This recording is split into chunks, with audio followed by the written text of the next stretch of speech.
आपण त्यांना विचारा. आपण पाहिलं असेल ज्यांना अनेक वेळा खासदार शिवसेनेने बनवलं, उद्धव साहेबांनी बनवलं. एक व्यक्ती तर अशी की 5 वेळा खासदार बनवलं आणि त्यांना काल 9 की 10 तास थांबून देखील तिकीट मिळालं नाही. दुसरे आहेत दुसऱ्या एका मतदारसंघाचे, तिथे देखील तिकीट मिळालं नाही. अजून 2-3 ज्यांची तिकीटं कापली जाणार आहेत. मग नक्की त्यांच्यासोबत जाऊन मिळवलं तरी काय? जी गद्दारी करायची होती पक्षासोबत, उद्धव साहेबांच्या पाठीत जो खंजीर खुपसायचा होता तो त्यांनी खुपसला. महाराष्ट्रासोबत बेईमानी केली या लोकांनी.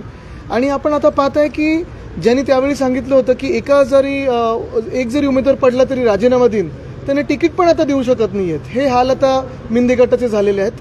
मला वाटतं पुढचे जे 40 गद्दार आहेत त्यांनी विचार करावा की आता विधानसभेत नक्की काय होणार.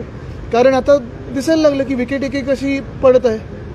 छत्रपती संभाजीनगरचा तुम्ही उमेदवार जाहीर करून टाकला प्रचार, पण शिंदे गटाचा उमेदवार काय आणखी अनेक ठिकाणी महाराष्ट्रात आपण पाहत असाल, भाजपा असेल किंवा मिंदे गट असेल किंवा राष्ट्रवादीची गद्दार गँग असेल, उमेदवार मिळतच नाहीत. म्हणजे आपण पाहत असाल मुंबईत देखील भाजपाने अजून 2च उमेदवार जाहीर केलेत, ते देखील मुंबई विरोधी आणि महाराष्ट्र विरोधी.